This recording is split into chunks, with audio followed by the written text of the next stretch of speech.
Hi guys, good evening. So today hindi muna tayo first admin. Ngayon ano muna tayo, ka-farmers. So usually pagkatapos ng work, uwi muna sa bahay, bibihis, then dadiretso na kami dito sa farmhouse para silipin yung mga alaga namin. Kadalasan naman dito na kami natutulog since hassle siya kung uuwi ulit tapos madaling araw gigising, babalik ulit dito para pakainin sila tapos papasok ng work. So minsan nagiging bahay na rin namin yung kubo dito sa farm. Ang una naming inalagaan dito is kambing since hindi ganun kalaki yung expenses nila. Nandito naman tayo sa bukid, itatali lang siya sa may maraming damo, okay na siya. Sumunod naman doon is yung catfish o tinatawag nating hito. Tapos mga bibe, mga manok. Ayun. Usually yung mga manok at saka bibe for food consumption lang sila. Especially si Papang, hilig-hilig niya magpabisita.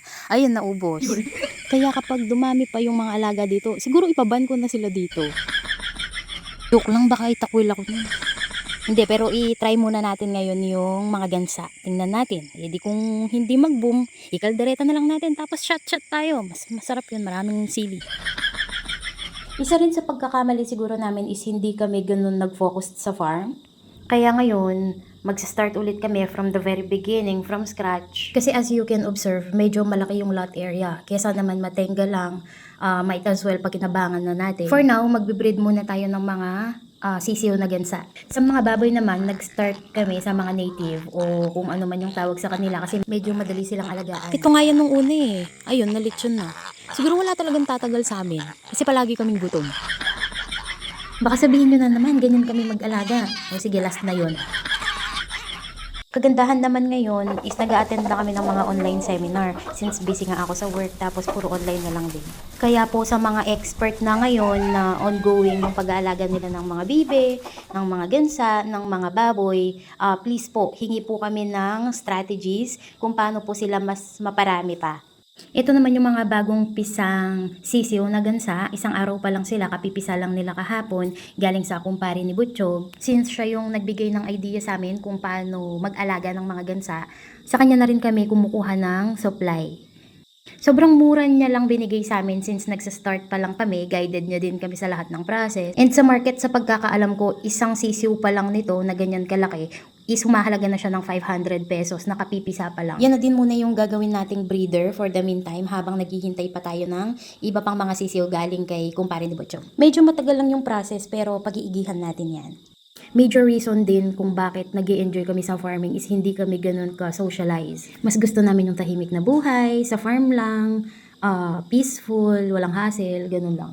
Sa sobrang hilig naming mag-alaga ng hayop, wag na kayong magtataka kung minsan makikita nyo kung mag-isa, may kausap, mga langaw yun. Kanya-kanyang trip yan. Ito naman si Jessie, isang buwan pa lang siya pero sobrang laki na niya. Humigit na siya, 1 kilo, almost 2 kilos na din. Sumasama din siya kapag hinahatid ako ni Butchog sa work. Huy, bawal tong ikaldereta Pin-repair na rin namin yung bakod para sa ating mga gansa in case na dadami yan. Pinabakod na rin namin siya. Nasa 400 lampas or 500 square meter siguro to hanggang dun sa dulo. As you can observe sa mga butas ng ating bakod is medyo malaki siya. Dati kasi net yung ginagamit namin kaya ayon yung nangyari. Namatayan kami ng gansa. Sila yung mga unang batch pa. Sobrang devastated ni Butchog dyan. Halos hindi yan nakatulog buong gabi. Kaya sa mga nagpa-farm ng mga manok, bibi, gansa, huwag ganitong net yung bilhin ninyo. Though hindi naman maiiwasan na talagang merong mamatay sa mga alaga natin, pero para maiwasan na lang din. Lesson learned na rin sa amin yung ganyang situation, lalo na nagsa-start pa lang kami, para at least kapag dumami, alam na namin yung gagawin namin. As of now, yung bakod natin medyo low quality siya, pero if ever man na magka-budget, i-upgrade na lang natin siya sa medyo mas matibay at saka mas makapal. We are planning as well na bumili ng mga makina or machines na makaka-assist din sa farm natin. Pero hindi pa ngayon kasi wala pa talagang budget. Once meron na, dadagdagan natin yan. Ngayon, focus na muna kami sa pag-aalaga ng mga gansa at saka mga iba pang hayop. Ikaw, baka may gusto kang ipaalaga?